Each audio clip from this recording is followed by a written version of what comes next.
Alors, bonjour tout le monde. J'espère que vous allez bien et que vous avez passé une belle nuit. Alors, désolé si je suis en pyjama. Bon, je viens à peine de me réveiller.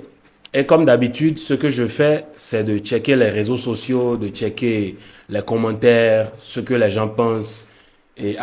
Souvent après un match de foot, normal. Et il y a certaines personnes à qui cette vidéo ne va peut-être pas plaire. Donc, pour ceux qui ne veulent pas écouter, vous pouvez tout simplement quitter la vidéo, il n'y a pas de souci. Dans cette vidéo, je veux parler de tout le lynchage, de tout ce qui est en train de se dire sur la Côte d'Ivoire dans cette CAN. Il y en a qui vont me dire, ouais, tu viens, tu dis des choses juste pour plaire à une certaine communauté ou pas. Mais perso, il faut quand même qu'on s'exprime, il faut qu'on dise quand même ce qu'on a sur le cœur. Il faut se dire les vérités quand il faut se dire les vérités. Tranquillement. La personne qui ne veut pas écouter, il n'y a pas de problème.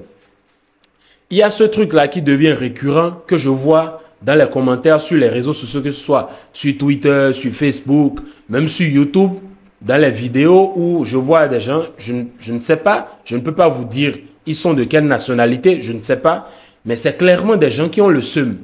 Et c'est un truc que je ne comprends pas, et je ne comprends pas jusqu'à présent. Il y a ce truc soi-disant que la Côte d'Ivoire est favorisée par les arbitres, que la Côte d'Ivoire est en train de payer pour cette CAN parce qu'ils sont en train de jouer la CAN à domicile, etc., etc. Et c'est un truc que je ne comprends pas. Quand la Côte d'Ivoire gagne la Guinée-Bissau 2-0, silence radio, personne ne parle. Quand la Côte d'Ivoire perd contre le Nigeria, silence radio, personne ne parle. Là, il n'y a pas d'arbitre, il n'y a pas que la Côte d'Ivoire paye les arbitres et tout. Personne n'en parle. Quand la Guinée équatoriale rosse la Côte d'Ivoire 4-0, il n'y a personne qui se lève et dit ouais, les arbitres sont en train de favoriser la Côte d'Ivoire. Personne ne dit cela. Bon, maintenant, la Côte d'Ivoire s'est qualifiée en tant que dernier meilleur troisième. Jusque-là, silence radio. Lors du match contre le Sénégal, je vois des gens qui, à la fin, viennent dire que non, que la Côte d'Ivoire était favorisée contre le Sénégal. Alors que nous tous, on a vu ce qui s'est passé. Quand le match commence, mais il y a Mané qui devrait être expulsé à la 9e minute. Mais là, Mané n'est pas expulsé, rien ne se passe, personne ne dit rien sur ça, silence radio. Tout le monde, non, la Côte d'Ivoire était favorisée, je ne sais pas où, d'où vous tenez cet alibi-là, je ne sais pas. Maintenant, dans le match d'hier, c'est la même chose qui se passe. Il y en a qui s'indignent de je ne sais quoi. D'abord, le match commence. Je pense que vous oubliez que la Côte d'Ivoire jouait à 10 contre 11. La Côte d'Ivoire a d'abord le deuxième jaune pour Koussounou. Si moi je suis arbitre, bon, je ne lui donne pas jaune. L'arbitre a été dur. Double carton, la Côte d'Ivoire se prend en rouge et joue tout le match à 10 contre 11. Mais là encore, il y a des gens qui trouvent que la Côte d'Ivoire est favorisée. Pourquoi? Parce qu'à la fin, l'arbitre, ils ont joué jusqu'à la 124e minute. Il y avait un corner, on sait, pour le Mali, que l'arbitre n'a pas sifflé. Mais vous-même, il a laissé jouer plus que le temps qui devrait être. Juste parce qu'il a sifflé la fin, il y en a qui viennent défendre les actes des Maliens, soit disant que non, l'arbitre a favorisé la Côte d'Ivoire, il ne devrait pas siffler la fin du match, etc., etc.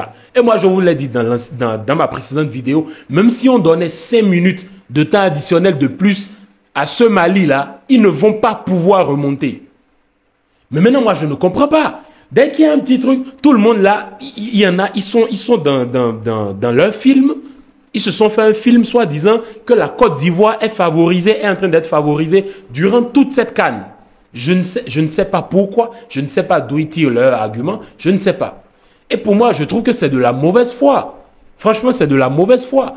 Quand vous perdez, il faut savoir être de bons perdants.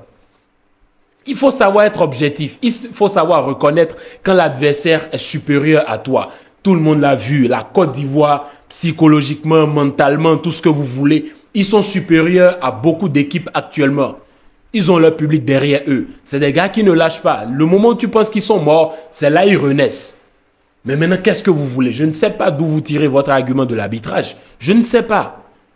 Je ne sais pas. Je me suis levé, j'ai commencé à lire les commentaires. Je me suis dit, bah tiens, allume ta caméra. et envoie un message à ceux, je ne sais pas, peut-être qu'il y a un truc qui ne comprennent pas. Contre la Guinée, silence radio. Contre la Guinée équatoriale, silence radio. Contre le Nigeria, silence radio. Mais à partir du moment où les huitièmes ont commencé, contre le Sénégal, ouais, les arbitres sont en train de favoriser la Côte d'Ivoire. Moi, je ne sais pas d'où vous tirez, je ne sais pas d'où vous tirez ce truc-là. Je ne sais pas. Et franchement, c'est triste. C'est triste parce que on est quand même en train d'avoir une belle CAN. Et même sur les réseaux sociaux, même s'il y a des sessions vannes et tout, c'est normal, c'est le football. Mais de là, commencez pas à dire des trucs. Non, mais franchement, les gars, faites quand même des efforts, les gars. Faites des efforts, c'est tout ce que j'avais à vous dire. Allez, bien de choses à vous. Passez une belle journée et peace.